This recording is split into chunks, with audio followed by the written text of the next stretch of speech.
एक मित्र कॉल करके बोले हमसे कि वीडियो को देख के कि बाबा से पूछिएगा कि हम जितना इनकम हमारा हो रहा है उस प्रकार से बच नहीं रहा है, खर्चा हो जा रहा है, मतलब कि आमदनी को सेव नहीं कर पा रहे हैं।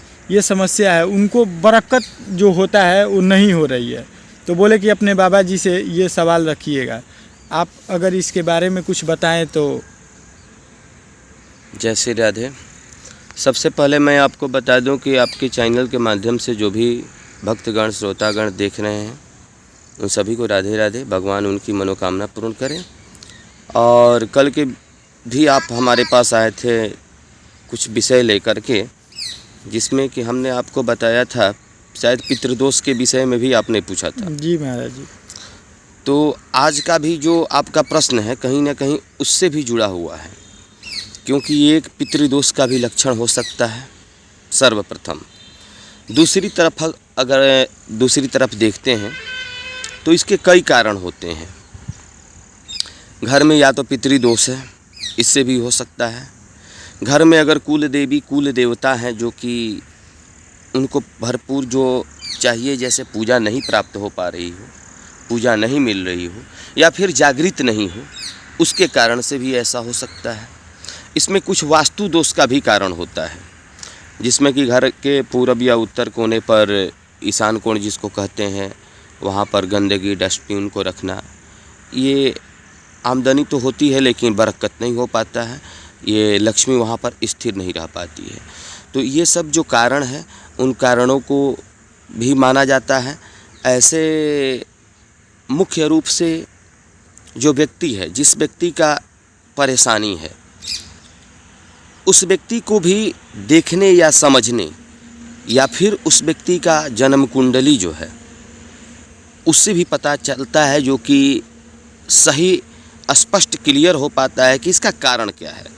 ये तो हो गए कारण के बात जी, कि जिन जिन कारणों से ये ऐसा दिक्कत सामना करना पड़ता है हर किसी में।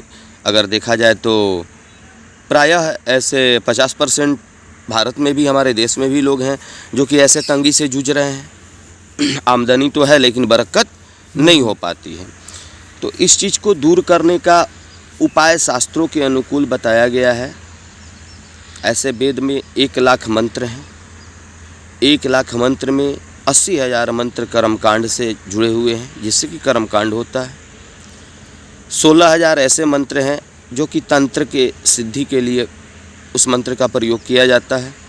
4,000 मंत्र हो जाते हैं जिसमें कि उपासना कांड में आते हैं, जो कि हमारे यहाँ नाना प्रकार के व्रत जो होते हैं, एकादशी हो गए, या फिर किसी भी व्रत को हम रखते हैं, मंगलवार रखते हैं, या फिर भगवान की कृपा से नाना प्रकार के जो भी व्रत आता है, गणेश चतुर्थी आता है, इत्यादि इत्यादि ऐसे ऐसे जो व्रत आते हैं, उन व्रत में, यानी कि जहाँ हम उपासना करते हैं या फिर हम रोज़ जो पूजा करते हैं, ईश्वर का जो हम रोज़ पूजा करते हैं, उस रोज़ पूजा में जिस मंत्र को हम प्रयोग करते हैं वो उपासना कांड में आता है। तो कुल मिला जुला करके वेद में 1,00,000 मंत्र कहे गए हैं। लेकिन ऐसी समस्या जहाँ पर है, उस समस्या को दूर करने के लिए सर्वप्रथम तो वास्तु की ओर देखना चाहिए और अपने नियम और आचरण की तरफ देखना चाहिए कि कहीं ना कहीं हमारे आचरण में, हमारी नियम में कोई अंतर तो नहीं आ गया है जिसके कारण ऐसा हो रहा है, बरकत नहीं हो पा रहा है। आमदनी तो हो रही है, आमदनी, लक्ष्मी तो आती है लेकिन लक्ष्मी ठहर नहीं पाती है। तो ऐसी परिस्थिति में हमें दैविक मार्ग को अपनाना चाहिए, और वेद में जो हमें मार्ग दिखाया गया है उस मार्ग को अपना करके सर्वप्रथम जो वास्तु का दोष है उस वास्तु का दोष को मिटाना चाहिए। अगर ईशान कोण में कोई गंदगी डस्टबिन वगैरह रखते हैं, पूरब उत्तर के कोण में, तो उसको भी माना गया है कि वो भी लक्ष्मी को ठहरने नहीं देता है और उस घर में बरकत नहीं हो पाती है। इस परिस्थिति में अगर आपके घर में नल है, नल भी अगर बूंद बूंद पानी वहाँ से टपकता है तो वो भी वास्तु दोष का एक कारण माना गया है। उस कारण से भी माना जाता है कि लक्ष्मी नहीं ठहरती है।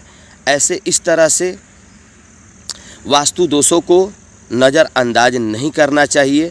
पश्चिम दिशा में अगर रसोई घर है तो धन का तो आगमन होता है, लेकिन धन ठहरता नहीं है। तो वास्तु को भी नज़रअंदाज ना करके वास्तु में सुधार करें। उससे भी अगर नहीं होता है तो हमें लक्ष्मी प्राप्ति के लिए अपने जन्म कुंडली के आधार पर किसी ज्योतिष की सलाह लेनी चाहिए और ज्योतिष की सलाह लेकर के उनके बताए हुए मार्गों के अनुकूल जो आपकी हस्तरेखाएं कहती हो या फिर आपके कुंडली के आधार पर जो आपका जीवन का जो भविष्य का जो फल निर्धारित होते हों, जो स्पष्ट होते हों, उसके आधार पर आप कोई रत्न भी धारण कर सकते हैं।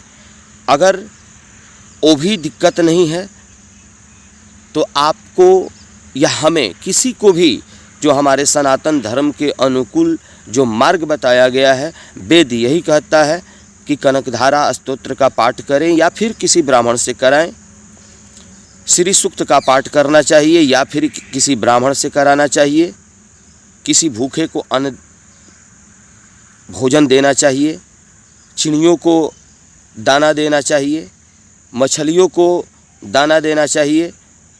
ऐसे क्रिया करने वाले, ऐसे अपने जीवन में आचरण को अपनाने वाले अगर उनके घर में बरकत रुकी भी है तो उनमें सुधार आ सकता है। अगर हम भोजन को पकाते हैं, भोजन पक तो ज़रूर जाता है, लेकिन उस भोजन को हम जब तक थाली में सजा करके या प्लेट में या किसी कटोरे में भी लेकर के जब तक उसको हम भोजन को पंगत नहीं करते हैं, पाते नहीं हैं, तब तक हमारा पेट भरता है क्या? नहीं महाराज। तो इसी प्रकार से जितने भी दुनिया में कारण हैं, तो हर कारण के हमारे वेद में निवारण है, लेकिन उस निवारण के लिए उस मार्ग को अपनाना होता है। जय श्री राधे।